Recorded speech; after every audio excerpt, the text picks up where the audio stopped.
wrong limitations. Of my house, when I was 16, I got kicked out. He's a wannabe farmer. Yeah, I'm a wannabe farmer. On the ground and play victim, like, oh, why is this problem? Why is this problem? I kept on showing up to LA, trees, man. Till I was 32 years old to realize. You know, sometimes you see this dude on like,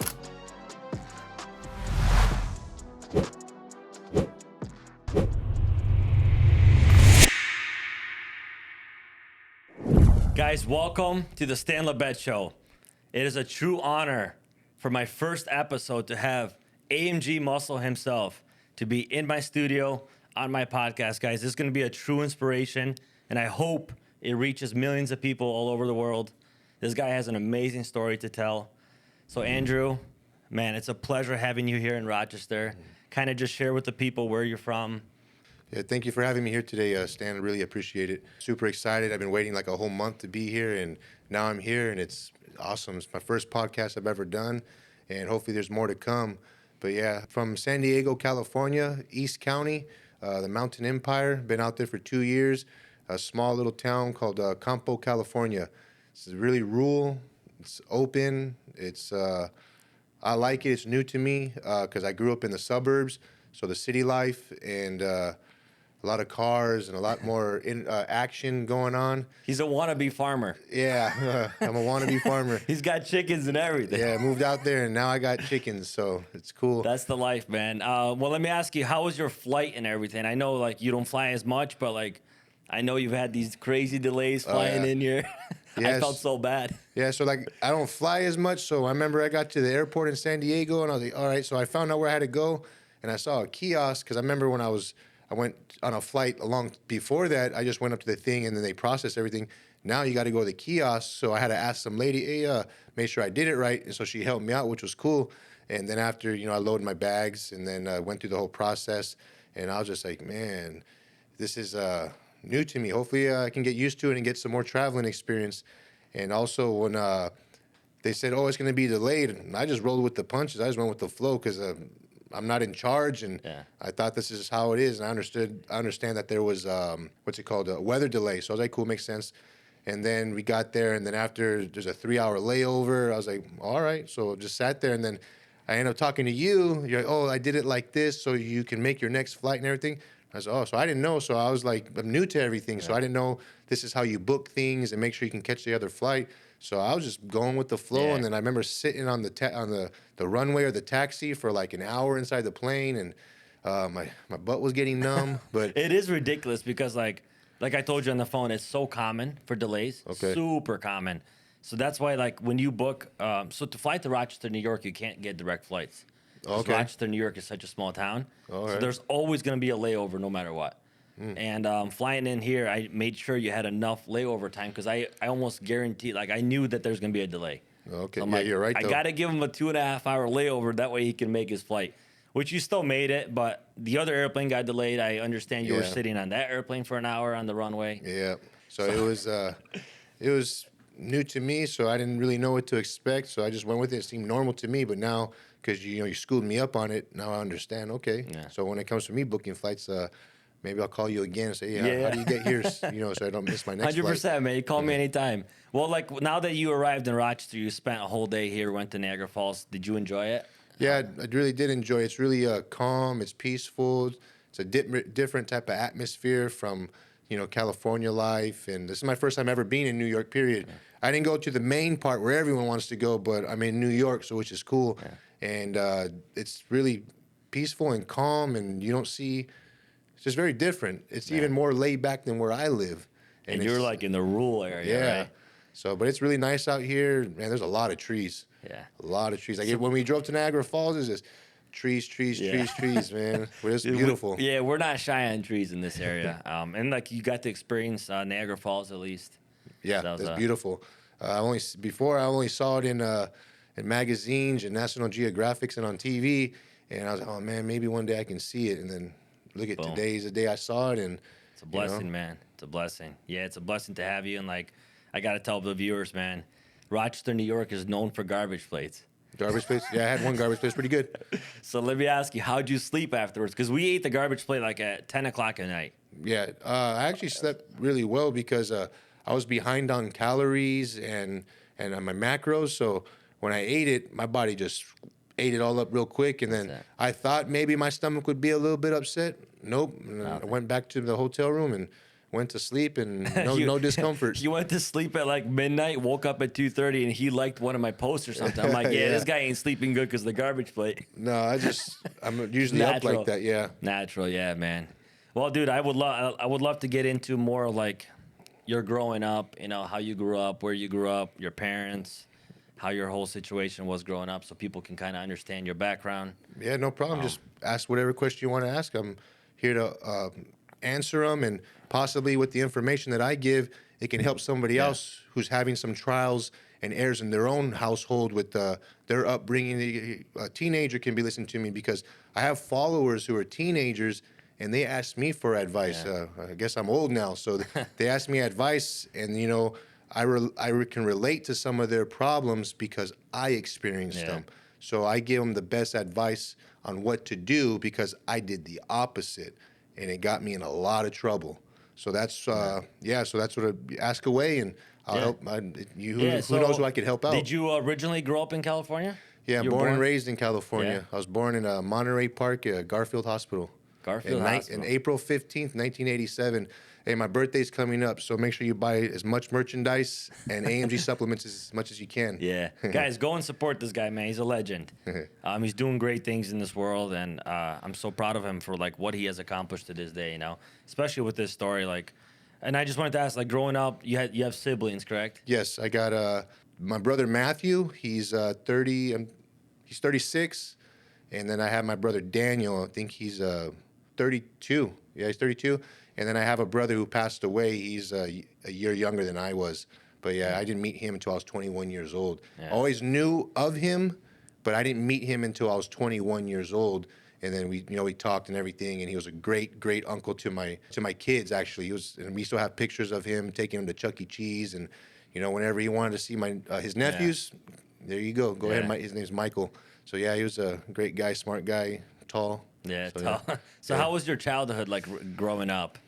So growing up, so I could start like this. My mom and my real dad, they didn't get along. He had his issues of drinking and partying and womanizing, and my mom wasn't going to tolerate it, so she split, and then she ended up with my stepdad. And I'm not here to talk bad about my parents. I love my parents, but people go through things growing up, and this is what I went through. So my mom was extremely passive. And my stepdad was, strict, unfair. It's his way or the highway. It's it was just, how do you say, verbally abusive and just a little bit. It was physically abusive too, a little bit. I got the worst end of the stick out of all my brothers. Yeah, it's just the way it was because I stood up to him. So but my mom kept us in sports all the time, so we always played sports. First sport I played was baseball. And then I didn't play football until I was about 10 years old. And I remember after the first week, I wanted to quit because the hell week is so hard. You're a little kid running and your stomach's hurting. But, I stuck through. My mom said, well, once you get your shoulder pads on and you start hitting, then if you don't like it, then you can quit. And then I got my pads on, and then I loved it, man, because I was knocking people out. And that's it, man. Outrunning everybody. I played tailback from junior All-American. And then I went to high school, played strong safety, and that's awesome, man. But my mom, she kept us in sports our whole life. So growing up, I really didn't get in like trouble like with police or anything like that. I just got in trouble at home with my stepdad because of the way he was. Very unfair. A lot of limitations, but they were wrong limitations, But it's just now that I'm older and mature, I take the growing up of what I experienced, and I thank my stepdad for some of the things he did. How to tolerate certain things, and you learn what you don't want to do and what you don't want to be and how you don't want to raise a family. Sad to say that, but it's true. There's a lot of things that I do not do with my own family because I'm a father now too. I got 3 kids. So I was gonna ask about your family, man. You got a beautiful, wonderful family. You got a super supportive wife. Oh yeah, very supportive. Yeah, she's amazing. So kind of just tell me how you guys kind of met and your kids and everything, I met her on the corner of this street, First and Second. No, I'm just kidding. I was like, wait a second. No, There's just joking around. No, just had to throw it in and make some jokes. I got a sense of humor. Yeah, that is a good one. Because I'm like sitting here, I'm like, there's no way he's sharing this right now. No. I'm like, that's not his wife. No, so me and my wife, we went to the same elementary school together, and I was a new kid when I came there, like fourth grade, the end of fourth grade, and then fifth grade, and then I went to junior high over there because we moved from the city of West Covina, and then we moved to Hacienda Heights because my mom found a house for us. So we were new, fresh kids that moved in there in the neighborhood. And so actually, that elementary school closed down, Glen Elder Elementary. That's the elementary school I went to. Now they knocked it down, and now they're putting nice houses on it. So man, that's young love though. You're going back really far back, elementary school. Yeah, so she had a crush on me ever since elementary school, and I didn't know, but she liked me. So. And I remember I threw a ball at her she was a safety at school, and I threw a ball at her. And then after, I went to junior high, she went to her junior high, and then we didn't meet up again until we were like about 23 years old, and then we dated for a little bit, and then we just kind of stopped dating, and then she did her thing, and then we came back together like around 27. I was 27 years old, and I've been with her since, and I'm actually very blessed that she stayed with me because, man, I put that woman through hell. Yeah, man, that's a true woman right there, man. Yeah. Someone that actually loves you truly, not for really the things people have. She loves you for you, Yeah. And I love seeing those elementary school stories, that you guys, especially when you said throwing the ball. Oh, yeah. That's how you flirt back in elementary school. I used to throw the ball at my crushes too, It's like pick on them a little bit. Yeah, I still remember till this day because she was inside the ballroom. So there's a door, and you're supposed to return the balls. And I remember I just chucked it, and the balls bounced around and hit her and stuff. So that's funny, man. To me, it was funny. It was cool, but kind of awesome. hit her. So I guess my next question is where did your life at first really kind of change in the wrong direction?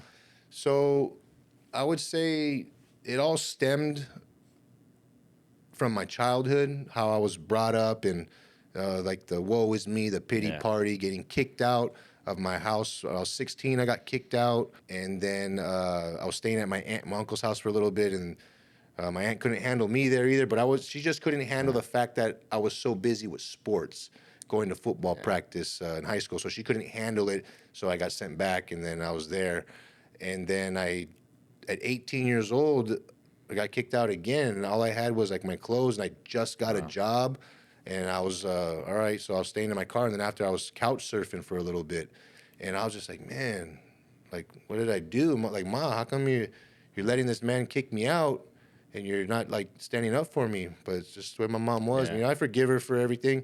Like I said, I'm adult now. I'm grown up. Yeah. That's all old, and it's made me the man I am today. So because of those experiences, it really messed me up because, man, I'm out here struggling, I'm out here, got a job. I'm barely going to get my first paycheck. And then I actually called my buddy from high school. I actually called his dad. And I was like, hey, I just got a job. I got kicked out of my house. Is it okay if I can stay a couple of nights and then I'm leaving first thing in the morning to go to work, and I'm only going to come and go to sleep. I'll feed myself, I'll shower up at the gym. He goes, yeah, no problem. So I got to stay there. And then after I called up an employee, I was like, hey, do you mind if I stay at your house for a little bit? And he goes, oh, why? And I told him, and he goes, okay, no problem. And I slept on a tile floor. And man, I got up and went to work, and I did what I had to do. And then actually saved up enough money, and I got I rented a room from somebody. So I was kind of chill there for a little bit too. But it's just, I played a lot of the victim. Yeah. The woe is me, the pity party, oh, poor me, poor Andrew, why am I getting kicked out? I was the one who made the good grades in high school. I was a star athlete. I was when I was in high school, I was the MVP football player at a Division I Catholic high school. So I was in the newspaper and all that stuff like that. I still have clippings at home. Yeah. No, because you do realize a lot of people are set back or they're not able to go to their full potential because they play the victim mind. They have the victim mindset, the poverty mindset. Somebody owes them something, Yeah, and life hits hard, man, and it's the people that just keep getting back up are the ones that make it. But then if you're just gonna lay on the ground and play victim, why is this problem? Why is this problem? It seems like you really overcame the victim. Oh yeah, but it took me until I was 32 years old to stop playing the victim because I kept going in and out of jail. Yeah. I kept on showing up to LA County to say what's up to the homies. Yeah. That's I mean, a joke. when you become friends with the correction officers, man, the COs, you want to keep coming back. Yeah. Well, the homies are like the people who are in jail with you, because you go in there and some of them are in there for like 3-4 years and, hey, what's up, man? You're back already? You dumbass. They're calling me a dumbass. But yeah, it's true, because I got the opportunity to keep going out. But it's just, it took me until I was 32 years old to realize you can't play the victim anymore, Andrew. Yeah. And it took me going to prison for 3 years to realize you can't play the victim, and you can't drink poison and expect someone else to die. And so that's what it was. I wanted my stepdad to die. At the time, I did. Yeah. But then when I was incarcerated in prison, I started reading a lot of good books. It started inspirational self-help psychology books, the Bible, and just all books that were going to help me get better. And I did everything those books said. I realized, like, Andrew, you played the victim for too long. Yeah. You got yourself in trouble. Yeah. No one got you in trouble. You did it yourself. You're the one that started drinking all the beer. You were the one drinking and driving. You were the one that decided to smoke meth and get heart palpitations and get laid up in the hospital for 5 days with a blood clot in your leg. Yeah. And then at that time, she was not my wife, she was my girlfriend. She was pregnant with my son.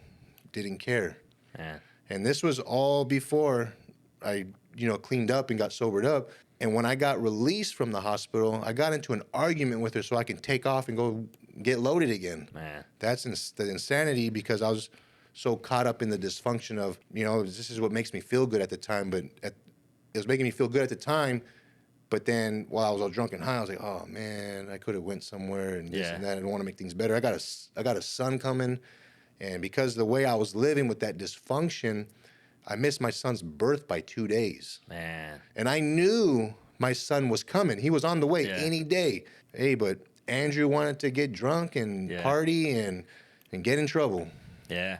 And I do like how you say, like, it's you're responsible for your actions, Yep. And that's the thing I love about you, man. Like, even just sharing the day with you today, going to Niagara Falls, our drive, like how you were explaining that, that you're responsible. So, like, people, you met so many people in prison, but you're like, you don't really feel bad for them because they put themselves in that situation. I don't feel bad for no one in prison. Yeah, because they put themselves. So, like, I do appreciate you sharing that, because a lot of people that play the victim mindset, they have the victim mindset, or, dude, they just hold them back so much in life. Yeah, and, like, setback. Some people glorify prison, going to, I did, like, this much in county, I did this much in prison, and they glorify it, and they tell these stories. And I'll be honest with you, a lot of these stories are bullshit and lies. Yeah.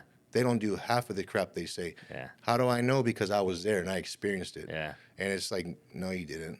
And there's a lot of liars in there. Yeah. Because they'll, there's a joke about it too, because they'll tell you they have this on the outs, they have money, they have cars, and that. And you ask them for a shot of coffee. I don't got no coffee right now. Yeah. So I say, but I thought you had all this. Yeah. So it's just like, it's all talk. Being in there really opened up my eyes, because I was like, no, this ain't the life for me. And what really opened up my eyes and smacked me in the face was, I still remember till this day, this guy was down already for 35, 40 years, and he had an allergic reaction to almonds, and he started swelling up, and then we're like, hey, because I was in a dorm setting when I was incarcerated. Yeah. Everyone's like, dude, just go to medical, But he, with the machismo thing, I don't want to do it and stuff like that. Yeah. But they had to send him because I think his throat was starting to swell up too. So when they took him, they pick him up in a van, and they take him to medical, and he comes back, and he was blown away that the radio didn't have the turn dials and it didn't have the pushovers. Man. It didn't look the way it was when he was out there. And he was like, just like he saw an alien, like he came from a different planet. Man. That's wild. And I was just like, when he told me that, I was like, holy moly. Yeah. Yeah, this is not for me. Like, not at all. Being like, not being a part of the society, man. Yeah, and I was telling him too, because I was only down for 3 years, and that's enough for me, 3 years. And I was down, and I was like, man, I was just out there like 2 years ago, and I was telling him, hey, you can talk on a watch now. You see that stuff in the movies? There's people walking around with watches. You can talk on them. You can see pictures. You can see videos. He goes, really? I was like, yeah. I said, you put this thing in your ear, a little earbud, and I said, you can talk to people with your phone down here. I said, you can FaceTime people on your phone. He's like, he was just like, blown away. Yeah, and like so me, it's like it's true in prison. You don't really see the outside world much. no, you're just stuck. Yeah, it's wild, man. That's wild. I guess like my question would be like, what made you? Was there like a point in your life that really got you into the alcohol and drugs? Like what led up? I know maybe a little bit of this, a little bit of that, but what was like the time when you're like? I guess what influenced you to get it? Was somebody or it was the crowd that you were with? The cool guy mentality. Man, I want to go out and party. I want to hang out with my buddies, and we're drinking and we're smoking weed, and at the time it was cool because that's what cool guys do. Yeah. But then I didn't know when to turn the cool guy switch off. So I just kept partying, and then I was like, I can drink before I go to work. I drink before I go to work, and then started drinking while I was at work. Yeah.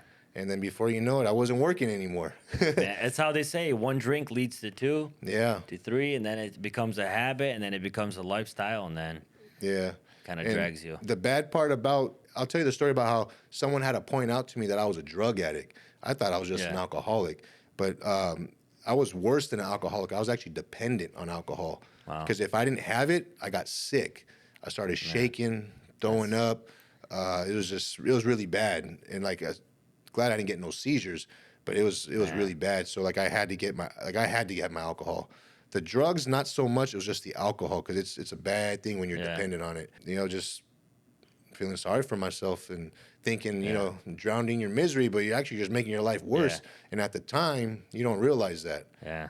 So, but when I got clear-headed and sobered up, I was like, man, I wasted a lot of time. I did all this stuff thinking it's going to ruin someone else's life. Yeah. But Andrew, it's ruining your own life. Yeah, man. That's powerful though, man. Just to see the things you're doing today from what you came from, man, it's truly inspiring. I guess if someone is struggling with alcohol, what could you tell them from your past experience to kind of help them get out of it? Because there's so many people struggling, man. Like, and I think anxiety plays a big role into like anxiety, depression. That's kind of what brings alcohol in as well. Yeah. And also playing the victim game. Yeah. Where you're always feeling sorry for yourself and grab a beer, numb it down. So like, what could you tell those people that are struggling how to kind of overcome it? Yeah. I know maybe for you, it led you to prison to be able to open your eyes. But like for somebody now that you experienced it, what could you tell them to like, hey, to kind of flip the switch? To flip the switch, like just what stop, I can tell right? them you can tell someone to stop. It's easy to say it, but it's actually kind of hard to stop because when you actually take a little bit of time off of it, all you think about is that drinking because it's going to make you feel better, how the chemicals in your brain function with it. So it's just, I went to a lot of AAs and NA meetings, and those things are true. When you're sick and tired of being sick and tired, you quit. Yeah. And then, and for everyone who's out there drinking and they're depressed and they're miserable and they're hating their life, I promise you, if you keep on drinking thinking it's going to get better, you're wrong. All you're going to do is make your life worse. You're going to end up dead. You will lose your family.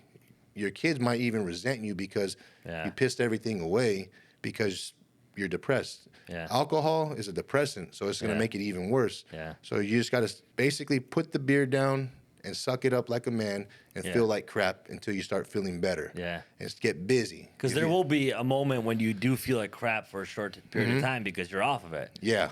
But do you think that staying busy... Productive busy. Yeah, productive busy kind of will help people stay away from... It will because it'll keep your mind occupied with something else. Yeah. Hopefully you'll get your brain. It'll take some time to get your brain off the alcohol, but you just got to tell yourself, hey, my life's going to get better. Let me stay sober for one more day. Yeah. Let me stay sober for one more day. And before you know it, you got a week. Yeah. Let me stay sober for one more day. Tell yourself that. Just a daily goal. Don't set a huge goal like, hey, I'm going to be sober for a month. Yeah, don't try to live 5 years in one day. Yeah, you heard that. Don't try to live 5 years in one day. Yeah. And like you said before, I think these words are so powerful. When you're sick and tired of being sick and tired. Yep. I think that short little sentence has such big meaning. It does, because I was so the one thing that helped me out too for anyone who's having the addiction issues, the thing that helped me out the most was that when you get sobered up for a month or 2 or 3 months and you're like, you know what, I can have a little bit here. You already know, because I know from trial and error, you're going to go down that same road again. Yeah. You already know the road of misery. Yeah. You already know what it's going to lead to. And that's when I finally realized, when I started getting sobered up, I was like, I know what the road of misery is. Yeah. I'm gonna have 1 beer, 2 beer. Before you know it, man, I'm gone. Yeah. I'm Back gonna to keep square one, drinking. yeah. I'm gonna start partying and hanging out with the wrong people and getting caught up in the wrong stuff. Yeah. And so you know the road of misery. Yeah. So don't think it's gonna change, because it's not. It's gonna stay the same, possibly even get worse. Yeah. And for me, it just kept getting worse. So I told myself too, you know what? Let me try this road of being sober. Let me Yeah. try the road Yeah. of being successful. Let me try the road of keeping my word, my commitment. Yeah. And I was like, you know what? Things started getting better. It worked out. Yeah. So like, and one example of things that got better, I got, my woman back. She's my wife now. And now I have 3 kids total. Her mom and her dad, my mother-in-law, because I'm her favorite son-in-law. I'll tell you guys about that story. That's the only son-in-law. Yeah. I'm No, kidding. she has 2 more, but I'm the favorite. Yeah. So, but there's an inside joke to that. So everyone who watches my Instagram, I'm gonna let you guys know why I'm the favorite son-in-law. Yeah. Don't get mad at me, Miss Doherty. But yeah. So the reason why is because when I was in my dysfunction, I wasn't allowed over the house. At the beginning, Yeah. I was. And then when I started getting bad, and Yeah, I started yeah. treating my wife bad, and just being disrespectful to her, and just getting hammered all the time, and she was picking me up from here, and then I just just being bad. Yeah. And people know what I'm talking about who've been in this dysfunction, and so I was putting through all that, and her mom and dad say, you're not allowed over here. Like, if we catch you around the house, we're gonna call the cops on you. So I didn't come around, and it took 5 or 7 years before I was able to come around. Wow. So when I got sobered up and I got out of prison, October of 2019, so I'm going on almost 6 years of being out, and 5 years of, almost 6 years of being sober on the outside. I started being sober on the inside, but I only count the outside because Yeah. It's a lot easier to get alcohol. No, of course. So that's the real test. 100%. So 5 months of being out, I got an apartment in the city of Pomona, and when I got released too, the first day, everything I wrote down in prison, I went and did it. I went up looking for work, got a job, and started working my ass off, and I didn't make any excuses. I was walking everywhere. I was taking the bus down there, and for anyone who lives in downtown LA, man, it's very interesting. Yeah, it's crazy, Wild Wild West down there. So I only heard stories about it, and then I started living down there. I was like, man, now I know why people get in a lot of trouble down here, because it's the Wild Wild West. I did that, and then I got out of there, and then I started working, and I was living in Pomona, and I didn't have a car at the time. Yeah. And I was working all the way in West Hollywood at La Park Hotel. They were doing a remodel. So I was there. So I would wake up in the morning, and my wife would go drop me off at the Metrolink in Pomona. I'd go to Union Station and hop on 2 trains there, get on 2 buses, Man. and still show up to work early. And then I do the same thing back. And I did that for about 2 months. Wow. Because I told myself, I ain't gonna fail. There's no option. I can't fail. One, because I have a little boy now. I already missed out on 3 years of his life, and I want to be his father and take care of him and be a provider like a man's supposed to. Because I remember a childhood friend's dad told me when I was in my dysfunction, he goes, so you don't want another man raising your kid? Yeah. Look That's what powerful right there. look what your stepdad did to you. Yeah. And I was like, shit. But at the time, I don't give a fuck. And I went and started drinking. I didn't care. Yeah. But when I got sobered up, I remember him saying that. I was like, I don't want no one raising my kid. Yeah. That's true, man. I want to raise my son to be like me, but better. Yeah. And so far, I'm doing pretty good. Yeah, he is, guys. Like watching his life unfold on Instagram, because that's kind of where we all connect. Social media. He has a wonderful and beautiful family. He takes his son around. Like, it brings joy to my heart, man, to see father figures like you. Especially now, it's gonna even mean a lot more to me watching your stories because of what you went through. Dude, that can mess people up. Like, how they say people that go to prison come back. Keep coming back. Yeah, because they get caught up in the easy life. Yeah, so man, just you being able to change your life and now show your kids this kind of lifestyle, it's a blessing for me to watch. And now, like, my heart's gonna be joyful watching you and your family, and your kids. Like, when you take your kid around with you, man. Yeah. I'm like, man, that's my dude right there. Yeah.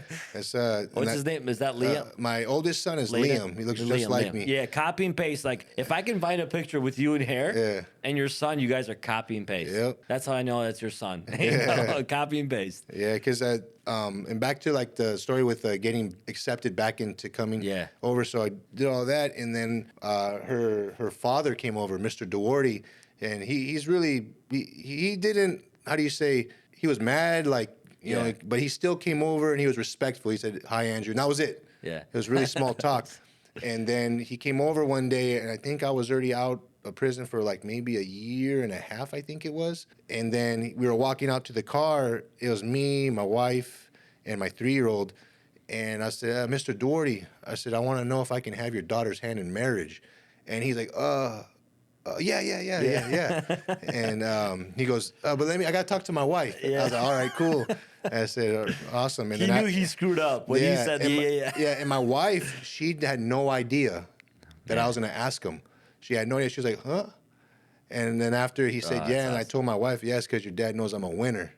Yeah, that's why he awesome. said, "Yeah." That's awesome. Yeah. He probably regretted it, though, like not in the sense that you're married, but like instantly without getting the wife's approval. Yeah, without well, getting his wife's approval. Yeah, so then what happened was we after that happened, he goes, "I got to talk to my wife," which is cool. Yeah. And then we met up at a park. My in-laws and us, we met at the park. We started talking, and my mother-in-law was asking the questions and stuff like that. She goes, "I don't want you marrying my daughter just because she has your child." And I was like, "No," I said, "I'm marrying your daughter because I truly love her." I said, "Because when I was incarcerated, I didn't talk to anybody. I didn't write letters to anybody. Yeah. I wasn't getting letters from anybody from the outside. My family wasn't writing letters to me. There was no money coming on my books. So I knew what it was like to be alone, and that really opened up my eyes. Hey, Andrew, it's all on you. Yeah. You got to take care of yourself." Yeah. You know, so when we had that conversation, I was telling my mother-in-law, yeah, so I said, when I was incarcerated, I didn't talk to your daughter. I said, so she was able to go do whatever she wanted to do on the outside. And I said, I did me. I mean, I'm in jail, so I'm in prison, so I'm going to do whatever I do in prison. Yeah. And I said, so I don't keep your daughter. I don't make her stay with me. I don't beg her to stay with me. I said, she can go whenever she wants. But, you know, she stayed, and we're together, and I said, I want to marry your daughter. So we've been married, if I remember right, I think almost 4 years. Yeah, we got married, and my son was 23, 24, 3 years now. Yeah, man, I'm gonna have to cut this out so your wife doesn't see. Let me see. Yeah, we got married. Guys are bad with dates. Yeah, I just know our I'm anniversary. I know our anniversary is April 17th because my birthday is April 15th. That's it. You can't So I know forget. the date of the anniversary because my son was born 21, 22, 23, 24. Yeah, well, going on 5 years now. That's awesome, man. Yeah. But you're totally correct on men forgetting dates. Yeah. I'm so bad, man. Like even I know I'm sometimes- married though. Yeah, that's it. We know we're married, Yeah, but I know I'm we married. don't know when we got married. Yeah. or how many years. But man, so going back to prison, I kind of Yeah. have to ask you. Everybody has a prison story. Oh yeah.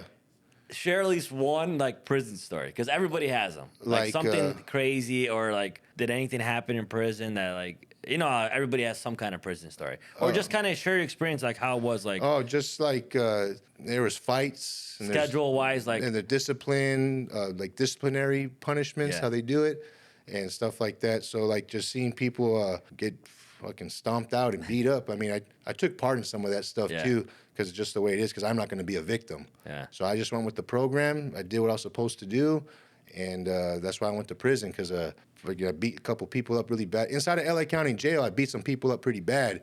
One dude, I broke his nose, and he got beat up pretty bad. So that was one charge. Yeah. And then that's the charge that sent me to prison from LA County Jail. And then I got brought back to county because of this other assault that I did. Yeah. Yeah, that guy stomped him out pretty bad, so it wasn't good. Yeah, So they gave me charges on that, and then they sent me back. So, but I was smart enough to get it run concurrent.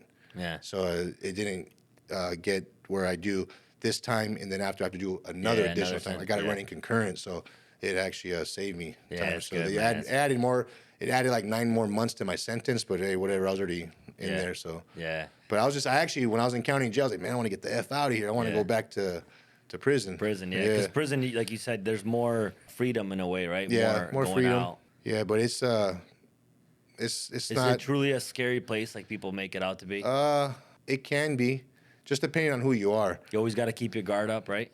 You got to stay ready so you don't have to get ready. Yeah. So and that's the way I was, man. I programmed every day. Didn't mess Yeah. up. Always programmed. Did everything I was supposed to do. And that's just the way I'm structured, anyways. Even on the outs when I was sobered up and cleaned up, I always ran a real strict program of discipline, Yeah. of being routine. So when I was in there, I was cleaned up sober and just kept the same routine and did the Yeah. same thing.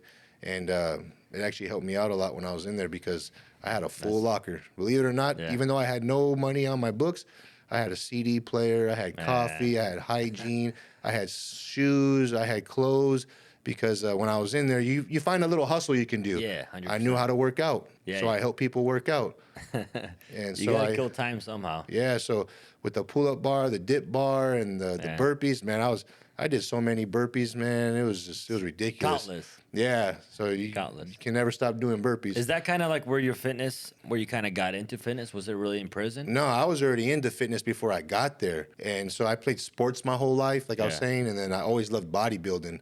I thought it was the coolest thing in the world. Yeah. So I always wanted to be a bodybuilder, and now I'm a bodybuilder, and I'm like 2 shows away from turning pro. Yeah. And so that's where my fitness always took off. You know, I got a magazine when I was from the age of 10 to high school. I got a magazine every month. What about like during the time that you were drinking alcohol and stuff? Oh, no, I didn't work out, man. I just got hammered. That's it, yeah. Yeah, I was just no like fitness. 100% getting drunk. That was And then did prison kind of re-spark? So when I was in prison, it opened up my eyes to where my passion was. Because I was sobered up, I was cleared up. I learned how to forgive what happened in the past. Yeah.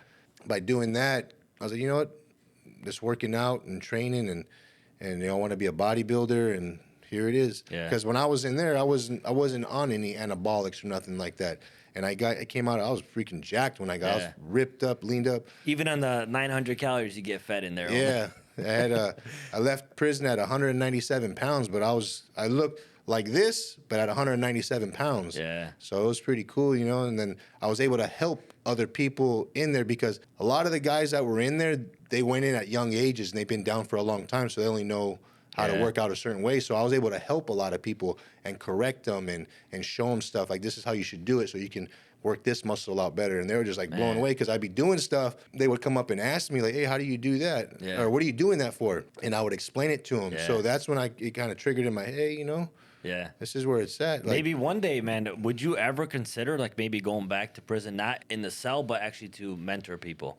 Oh, yeah. In a way. Yeah, for sure. Because, man, this can, like, really change. Like, if people have the right mindset in prison, they can get out and they can make a life for themselves. Yes, they can. It's but America. Maybe they need mentors. You know, some people can't do it on their own. Like you said, books, right? Yeah, Books I read really a lot of books. Was there a book in my, like, that really I helped forgot you out? the author's name, but it's called The Placebo Effect. I forgot the author's name, but Placebo Effect. And there's a book about habits, Don Miguel Ruiz. I read all of his books, like The Fifth Element, the Book of Wisdom, the Book of Knowledge, and there's a book about forgiveness, Rich Dad, Poor Dad. I read a lot of Napoleon Hill books, and so I learned a lot of that stuff and what they were saying, and a couple of Tony Robbins books too.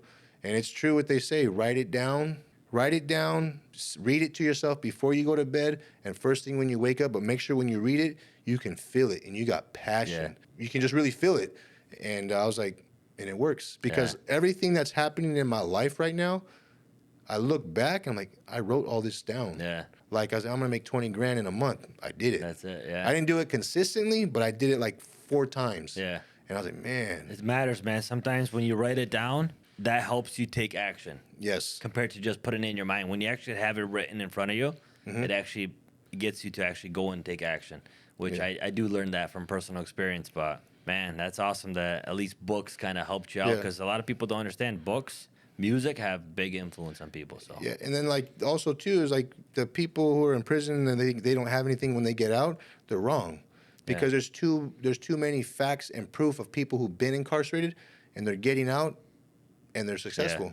A lot of people like me, I'm slowly becoming successful. Yeah, and there's plenty of other people, and I'm just like those. That's what people need to understand who are incarcerated. This is America, man. The opportunity is everywhere. You just got to go grab it. Yeah. Don't wait for it. Don't go wait and for make it. Yeah. Yeah, because winners take action. Yeah. Go and get those opportunities. Don't wait for them, because no one's gonna dangle those opportunities in front of you, man. You got to go and snatch them, work hard for them, and then they'll come. You know? And it took me reading these books to learn all this. Yeah. So like back to like my childhood, if I had a good mentor or a good father to teach me these things, it would have saved me from a lot of the trouble I got into. Yeah. Hey, you know, do this, do that. Yeah. And just all the right words, and just being a great father, which I'm doing with my kids. Yeah, be a good father, yep. All right, so kind of to transition out of like the whole prison scenario and stories, what were some of the biggest challenges you faced of getting out? getting out. So the biggest challenge I had was finding somewhere to go. So I went and talked to one of the counselors because the prison I was at had a rehabilitation place. I went and talked to him. I said, hey, I need like somewhere to go, like a halfway home or a sober home or something, because I had absolutely nowhere to go. And I wasn't going to call my mom or go call anybody. I was just going to go do my thing and get back on my feet. So he goes, all right, cool. So the counselor, he helped me out, and he called a place in downtown LA. Yeah. Man, it was interesting getting there. Because like I said, I'm not from downtown. I just only heard stories about it. So he said, hey, but you have to go because, I'm calling it. And I did it for someone last time and they never showed up. And I was like, cool, I got to go. I'm going. I got nowhere else to go. So when I took the bus and the train all the way from prison, because I was in CMC West in San Luis Obispo. That's the prison I was at. Yeah. So they gave me gate money, which is like $200. And so, but you still got to pay for your own bus ride and all that stuff. So I did all that, got there, and I get to Union Station. And I had to go by USC. So I ended up staying off of 39th and Grand for like 5 months. And so here's the thing. I got out, I had yard dog shoes on. People know what yard dog shoes are. They're like crummy, holy shoes that someone else had, and I got them, but I cleaned them up and took care of the Nikes. And I had my gray shorts on, and I had a white beater on. I had my prison boxers on, and I had my little bag of all my paperwork, And I'm walking off, and I get off right there by USC, but I make a left, and I start walking, and I'm like, man, it stinks over here. It smells. Yeah. I said, that's not dog shit. That's human crap. Oh, and I was like, man, it was just filthy and dirty, and I kept walking down the street. The old me started to kick in. Hey, just go back to where you're comfortable, the area and this and that. And I was telling, and that kicked in, and then I was just like, no, Andrew, go, keep going, don't stop. It can be a great outcome right here. Just deal with it, So I kept going. I showed up, and I got in there, and they said, oh, okay, yeah, we have your name. So they drug tested me. They put me up in a room real quick. It was actually a really good place for me to stay. The area wasn't so good, but where I was at was good. They gave you 3 meals. I went looking for work. As soon as I slept there, I got there like at 10 o'clock at night. I slept there, woke up at 5 in the morning, and bam, took off. I went to get my ID and some paperwork to prove that I was, and I went looking for work anywhere in downtown LA. I was looking for work. I didn't care where it was at. And then there was this organization that they help people. So got to work, started working, and I worked every single day. Man, I would bug them to work. And so I was getting paid every week, and it was cool. That's awesome, though. Like, was it a challenge, I guess, going and finding work? Or like you just said, you got to go and look? It wasn't a challenge. I knew what I had to do. Yeah. I mean, like I said, can't sit on your butt. You got to actually go and find work. And like when I was incarcerated, the stuff I wrote down, no excuses. Go do it. Get it done. Don't let nothing stop you.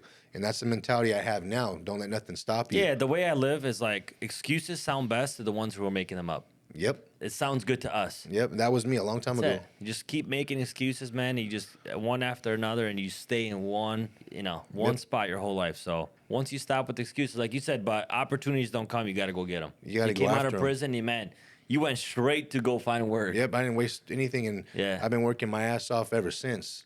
That's and awesome. Now, doing the bodybuilding and the Instagram stuff, it's a lifestyle. I've only been doing it for like 6-7 months now. Yeah. And awesome. I kind of awesome. wanted to transition into so you're kind of starting to do online coaching now, right? Yes. Bodybuilding. You already did a show, right? Yeah, I did 2 shows.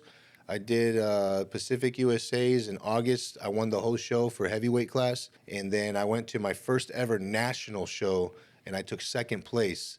And man, I was pissed off, but hey, it happens. And from what the judges told me, it was just I need to get better at my posing. Yeah. They told me, the head judge and the other judge, they just said, it's your posing. They said, you have everything else, it's your posing. Get your posing down, and things will be different. Yeah. So I was like, man, I was so close to getting my pro card already. And so now I got a show in May to get my face back out there and add to my resume. And then July is the big show where it's another national level show, and it's to turn pro. And then got a lot of feedback from other pro bodybuilders and other people who've done national level shows. They said, man, you got 2nd place at your first ever one.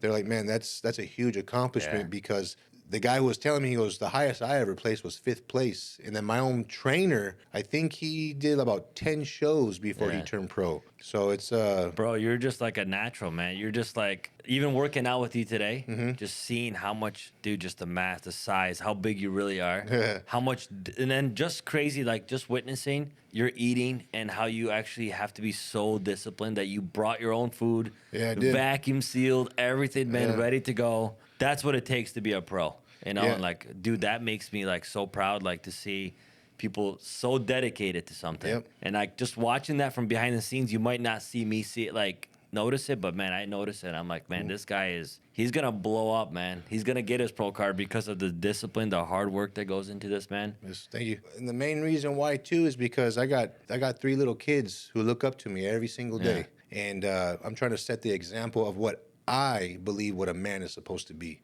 what a man is supposed to do, or a father is supposed to do. So I'm trying to set the example of what my boys try to emulate or even be better. Yeah. And also for my daughter, to when it's time to her to pick a man, hey. Yeah, that's true, man. And then if you don't do that, Yeah. hey, you're gonna mess up your kids. So No, yeah, and in life, what I learned, like they watch how you and your wife interact. yes, And that's kind of how they choose a man later on. Like, man, I want someone like my father. And they'll find good people, you know? So it definitely means a lot when you have a good relationship in the house. There's always going to be issues no matter what in a marriage, but it's how you solve those problems. And then even if you do mess up, coming up to your kids and like, hey, I'm sorry, man, that was not right of me. You know, I shouldn't have did that or that. and that's one thing that I always do with my kids is so when I was growing up, I didn't get none of that. My stepdad, he never talked to me, never nothing at all. He was like, you do what I tell you, that's it. He didn't give a shit if he was wrong or right or whatever. So whatever, we just did it. We're kids. Yeah. And then, well, my kids, it's different. I talk to my kids. Yeah. You know, and then Have a like relationship. if I mess up, I apologize to my kids. I tell them, hey, I'm dead sorry. I messed up, and like I do keep my promises with my kids. Yeah. I tell them I'm gonna take them somewhere. I do it. That's it, man. And if I tell me I'm gonna go get you guys some snacks, we'll do it. And like I spoil my kids. Like when we're gonna go take off somewhere, we always stop at the little Campo Green store or the gas station, and I get them a snack, or I get a drink and get a chips or something. Always. Yeah. And my wife said, "Why do you always do that?" I said, because I want to. And not just that, I never had that when I was a kid. Yeah. So You're I'm able to do that now for I'm able them. to do it, and I'm in charge. I'm the father. Yeah. And so what I'm trying to do is I'm trying to be the father to my kids that I wish I always had. Yeah. And now I am. That's and a blessing, man. It's awesome. Like my kids love me. Like I come home, Dad, they're screaming at me. That's good. You want your kids to do that. That means you're doing it right. But like for me, when I was growing up, it wasn't like that. Like, look, man, we got to go hide, and man, we're going to get yelled at today. We're this, but don't let that stop you from being great. Yeah. And like I'm glad I cleared up and got sobered up because now I'm being great. Yeah. No, I'm Cleared so up happy. my head. I'm so happy to see it now. Like sitting down with you, watching your stories and stuff is gonna mean a lot more to me because I know the whole background. Yeah. So that's why this podcast, like, I'm so happy we were able to do this so people can actually, you know, understand the whole full picture. Yeah. Not just the moments you're in now, you know, Yeah. where you actually came from. So I guess I kind of want to transition to like now, like, what's your daily routine, like your training, your diet, your recovery? Because being a pro bodybuilder is one of the hardest commitments Yeah. that you can do, man, because And our flesh. and I'm amateur right now. So everything comes out of my pocket. Yeah, it's so hard because we give into our flesh so easy. Mm-hmm. You know, like, oh man, this is so good, I'm gonna go eat it. But to be a pro on a pro level, man, you got to be so dialed in, so disciplined. Yes. And I guess like I just want to ask you, like, what is your routine like? Do you have any routines, or your kind of your diet a little bit, and what keeps you on the right path? You know. What keeps me on the right path is my future, like being a pro and all the glory that comes along with it, and the recognition and setting the example for my kids. Like, hey, your dad's a professional bodybuilder, so when dad's long gone, and I plan to make it big as a bodybuilder and make it big with AMG Muscle merchandise and making AMG Muscle supplements huge, make it big as possible. So when I'm gone, my kids can look back like, man, my dad did everything for us. He busted his butt to make all this possible. And that's the goal that keeps me dialed in. It keeps me going. It keeps me eating the same chicken and rice, chicken and sweet potatoes, and just the same thing 6 times a day. It keeps me going. And also I feel great, and I look good. And I'm like bigger than most people, but I look good. I feel good. I feel great. So that's what keeps me going, is my legacy, is my kids. Yeah. My kids are what keeps me driving. So like every time, like when I'm having a bad, like everyone has a bad day, like I'm tired, I'm like, Nah, I want my son to be able to drive a car to high school. I didn't have a car to go to high school. I want my kids to go to better schools. Yeah. I want my kids to dress nice. And how's that going to happen? Daddy got to stay focused. He Yeah. has to be determined. He has to Yeah. have dedication. He has to make the sacrifice. Yeah, man. Kids is a good way to put it. Like, when you do have a family, it helps you stay committed. Yes. It helps so much, man, compared to someone that is still living with their parents or doesn't have a family. It might be a little harder because they don't have as much holding them responsible, I guess. Like, having a family, man, even to be successful. I feel like after I got married, I became a lot more successful because now you have something to work for. There's, your wife, your children. You want a better life. So you saying that, man, it's like confirmation that I'm not saying everybody should go out and go get married just to become successful. And make babies. Yeah, make babies. But it does help you stay grounded and committed. Yeah. 100%. So I just got my values, my principles, and my morals correct. Yeah. I'm a family man first, bodybuilder after. Yeah. Even though it looks like all I do is bodybuilding, but no, if something important, I go to my kids. Like if they have a school event, I schedule my bodybuilding or my workout. Yeah. Okay, I'll either work out super early in the morning so I can make it to my kids' function, baseball or school project or something, or later in the day. So I always make sure I get this done. I'm present in their life. You can be there, but be present. Yeah. And that's what I am. It's like I talk to my kids since I've been here. They on FaceTime, hey, Dad, how you doing? Yeah. Oh, I'm doing great. What's it? Just tell them, hey, I'm Niagara Falls and stuff like that. So yeah, it's cool, man. I see that relationship. I guess even like your training, I know once you get to a whole nother level, is your training like based on how you feel that day, or you have like a set, like, all right, I'm training chest today, tomorrow legs. Do you write it? Do you have like a whole week set, or you're like, okay, I'm feeling today back, or I'm feeling? I have it down in my head because I've been doing it for so long. So like, it's not based on how you feel that day. No, it's like this is what I'm gonna do, regardless. Like, I don't care how I feel, I'm gonna do it. Yeah. So like right now, I switched up my routine. So I do quads, hamstrings, chest, back, and shoulders. So that's my routine right now. And then I do another day of back. So I'm working out 6 days and I'm doing cardio twice a day. So that's my routine and that's how I do it to keep myself going. But yeah, no matter how I feel, I'm going to the gym. Yeah. And actually, I feel better. Like I feel like crap and I go to the gym, I feel better. Much better. Like all the crappiness goes away. So it's just, and that's the word of discipline. Just doing what you don't like, you still do it. If you don't feel good, you're still going to do it. Another good question to ask is like, when someone is starting off, when is the right time to get a coach? Let's say someone wants to compete in like a year. Is there a certain time like, hey, maybe I should get a coach? To get a coach, yes, because there's a lot that goes into the bodybuilding or whatever fitness thing you're going to do. There's a lot that goes into it. And I recommend that you don't do steroids. And if you do want to go that way, make sure you get all the right information. You got the right coach and someone who knows what they're doing to have you take the anabolics. Don't mess up. So listen to me. Get your blood work, get your blood donated, and take breaks and get informed and get as much information as you can. So yeah, but if you can't do it naturally, get your coach. Your coach is going to help you gain size, and it's also going to help you cut down to get contest prep. Because like even for me, I got a coach. I do all the training by myself, but he helps me with my contest prep. So like these next 8 weeks, he's really tuned in. So he'll take a look at me. All right, cool. We got to drop some carbs. All right, now we got to add some carbs. Yeah. Cut down on the cardio. Add more cardio. He already gave me a regimen of how to take my anabolics. Yeah. So and he's very knowledgeable about them. So it's cool. And then if you're gonna get a coach, I highly recommend you do get a coach because even professionals have a coach. Yeah, it's someone to even just hold you accountable. Yeah, and mentor you. If they're going to mentor you too, they're going to push you. Yeah. They're going to hold you accountable. Sometimes you need, no matter how hard we are with ourselves, you do need someone to push you to your limits, We don't always push ourselves to our own limits. Yeah. That's why having a coach is so important, is just to be able to hold you accountable. Yeah, and then like for everyone who thinks they know everything, you're going to fail. Yeah, 100%. Because this sport that I do, it's constantly learning and evolving. Yeah. Like I learn new stuff all the time, how to do this, how to do that, why you should do this. So you're always improving. Year after year, you're improving.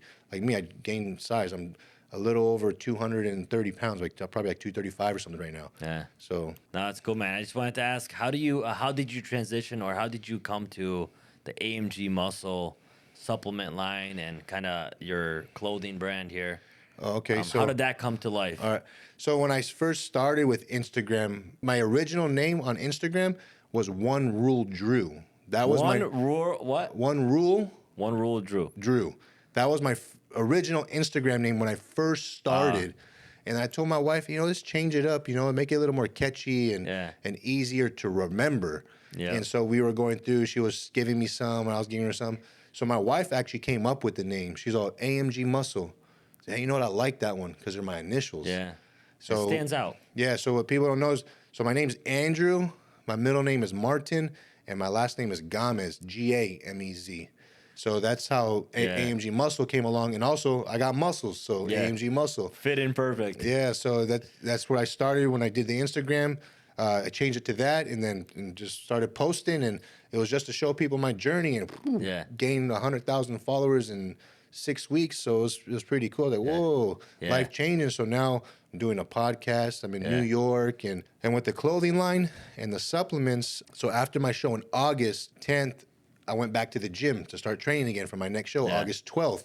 David Abreu, he walks up to me and he goes, hey, how you doing? And stuff like that. He goes, man, you look great. We started chopping it up. And he goes, hey, I started my own supplement line. It's Alpha Gold Nutrition. It's a all-in-one muscle stack. I was okay. I said, yeah, I've been seeing it right here. I said, yeah, I always saw it, but I didn't know what it was. And so he told me about it. He goes, hey, you want to be an ambassador to this and this? I was like, hell yeah, I'm cool. I can take some free protein, Yeah. And then, you get the commissions and everything for sales. And all right, so as soon as I became a sponsored athlete for them, took off with it, and boom, everyone knew what all-in-one was. Yeah. And it's actually a really superior protein. So David Abreu, now we're business partners. So my website, my clothing line, and my own supplement line is because of my business partner, David. Yeah. And he's helped me out, made a huge difference in my life. He called me over one day. He goes, hey, come over. We're going to go over some paperwork and stuff like that. I was like, cool. And there was a notary guy there. Notarizer, yeah. He was there, and he goes, all right, we're going to sign some documents because we're going to start AMG Muscle, get your clothing brand. I was like, all right, cool. So, man, this is pretty awesome to get my own clothing brand. So I'm wearing my own clothing right now, my joggers and my shirt. And 87 is for the year I was born. I was gonna ask you actually. I'm like, what does 87 stand, man? Yeah, it is a dope. It looks nice. Yeah, it looks real nice, man. So we were there at the house, and then we're signing up all the paperwork to legalize it, and 50-50 owner of AMG Muscle and the supplement line and all that. And then he slides me over an envelope. I was like, cool. So I open it up. Man, it was a $10,000 check. I was like, whoa. Yeah. I got a little choked up because I never received any money like that. All I've ever did was work hard, sweat, blood, and being dirty, all full of dirt. I've earned a paycheck every week. And then after he slid me over a $10,000 check, I was like, man, this is getting real. And I was like, hey, so you believe in me that much, David? He goes, yeah, I believe in you a lot. Man. I was like, cool. And ever since then, Alpha Gold Nutrition is growing. AMG Muscle supplement line is growing. AMG merchandise is growing. And that's the big plan, is to get AGN and AMG Muscle to grow, be worldwide, because it's already getting shipped worldwide. So people from all over the world can purchase AMG Muscle supplements and Alpha Gold Nutrition. So I guess I'll ask, if for the viewers, where could they purchase it? Just go to amgmuscle.com, and that's where you can order AMG merchandise, supplements, and vitamins.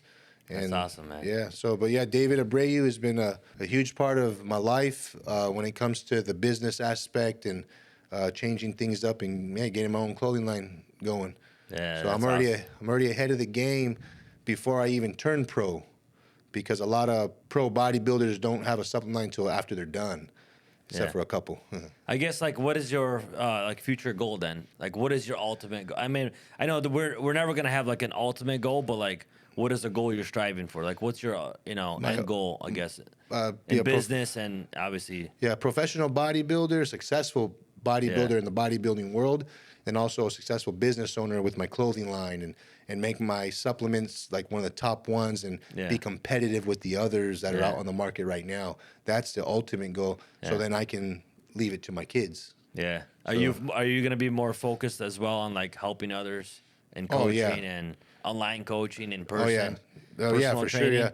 I love. That's the thing. Is my passion. I love helping people Yeah. with training and working out and getting themselves better and just motivating them. I love doing it, giving them my advice because I've been through some of the things they've been through, so I can help them walk through certain things.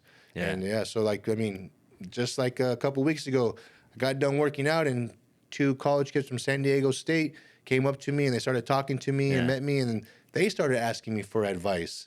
I was like, oh, cool. So I Yeah. just gave them some advice and yeah. It's always like that, man. You're always gonna ask people for advice that you can see that already lived or they're already what you're looking to be like. You know? Yes. That's how it is. You walk around the gym, you see someone in shape, you'll come up to them and be like, "Hey, am I doing this correctly?"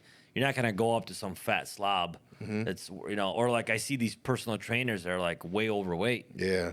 I'm like, how are people taking advice from you if you yourself are not disciplined? Yeah.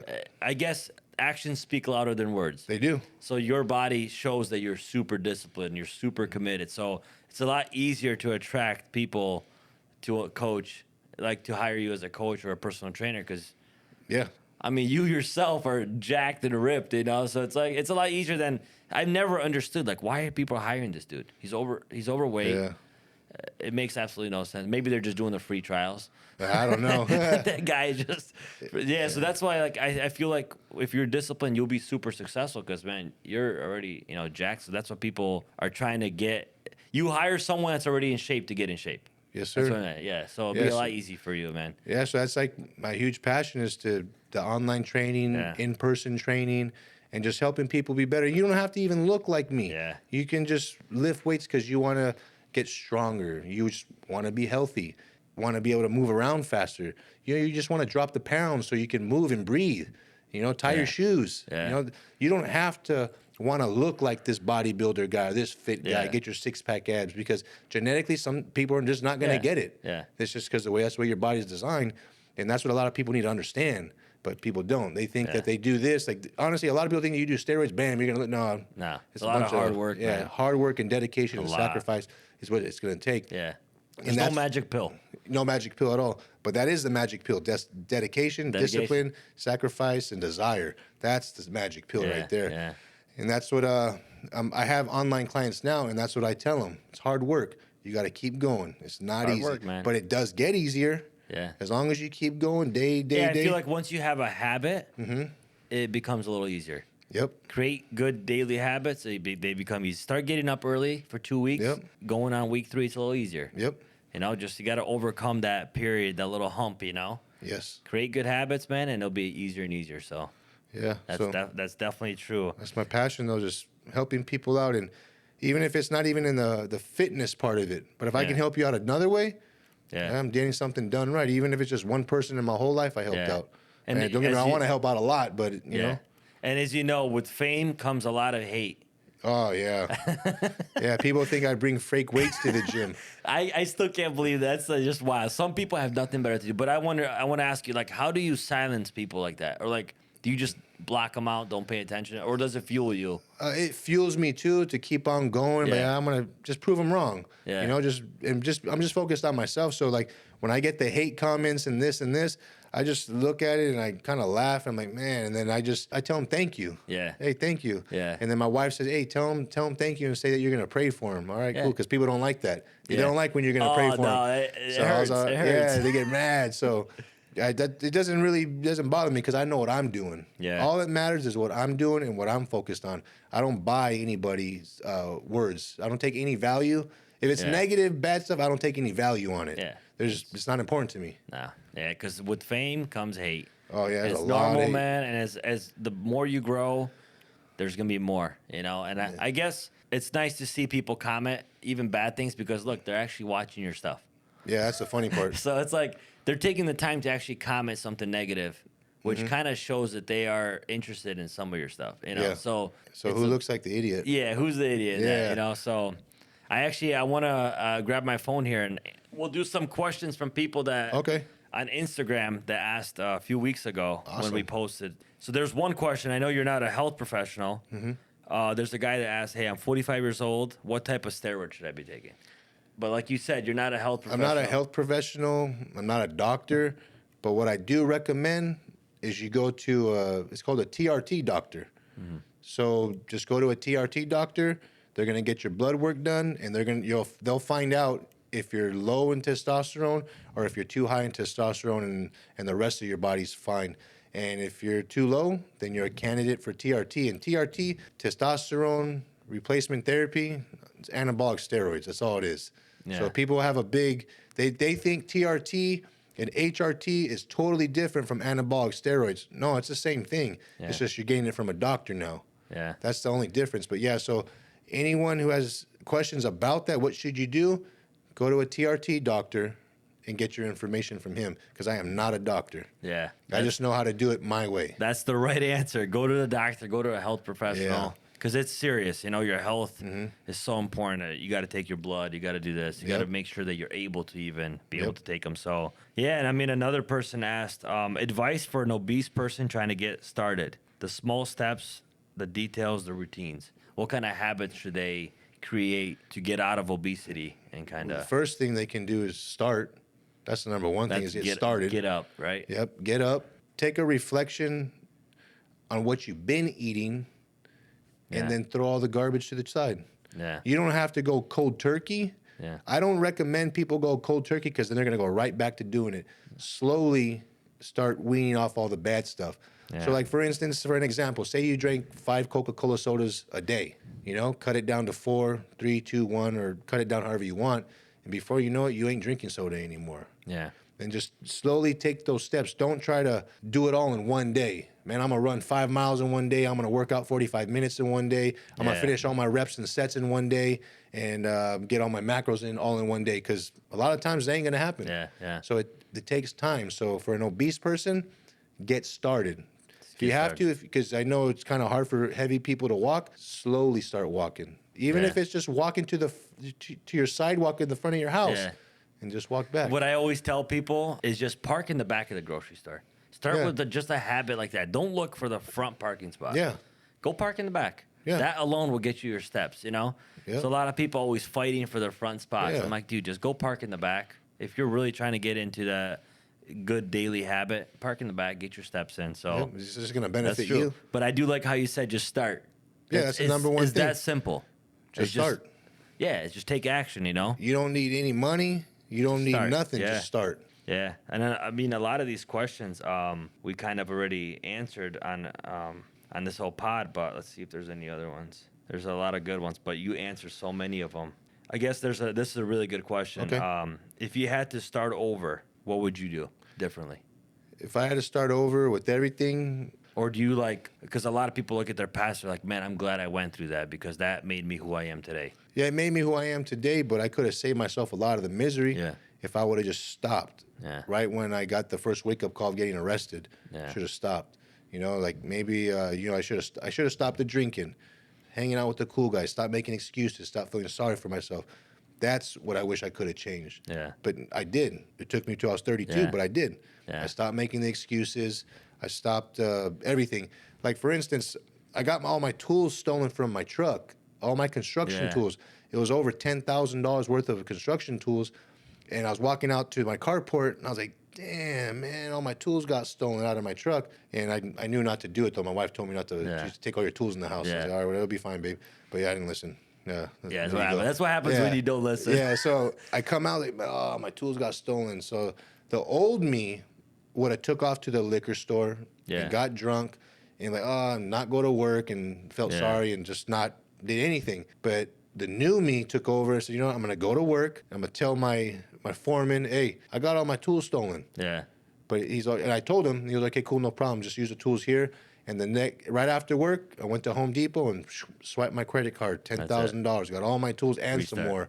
Yeah. So it's like, because I had a different mindset, I'm successful today. Yeah. I'm doing the right things. Man. I'm not making any excuses to go back to the old way. Yeah. Some people have to have a trial period or some kind of tribulation in their life for them to become who they are. Yeah, and even if you're doing good and something like that happens, it's just a test. Yeah. It's to see how bad you want it. Yeah. To be successful, to do good, to have the nice things in life. Yeah. And then you pass the test, God's going to reward you. Yeah. It's just the way it works. That's awesome. Last question I'm going to ask.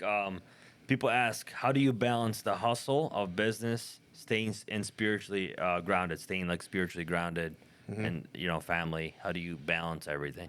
I just know my priorities. So like schedule, set up your schedule. Yeah. So I have a very good communication with my wife. Yeah. So like she knows I go to the gym, I eat my food, I have all my stuff, and she goes, okay, we go to church on Sunday. So I make sure I do all my working out, so I don't have to work out on Sunday. Yeah. But if I do work out on Sunday, it's gonna be after church. Yeah. And then when it comes to my kids take priority. Yeah. So if they need to be somewhere or do something, just schedule around it so then I can take them to their function. And then I go to my bodybuilding. My wife, she wants to go and do something. I just schedule around it, and then, okay, you can go, babe. Yeah. See you later. I'll watch the kids. No, it's so good, it's man. just Yeah. all about scheduling and having good communication and having a great partner who understands. Yeah. That's huge. And that's what a lot of people don't see is that my wife helps me out a lot. Yeah. She does everything that I don't do, and I do the part that she doesn't do. Like, she's watching my kids right now, and I'm over here in New York. Yeah. All the behind the scenes, man. Yeah. So my wife plays a huge part, so...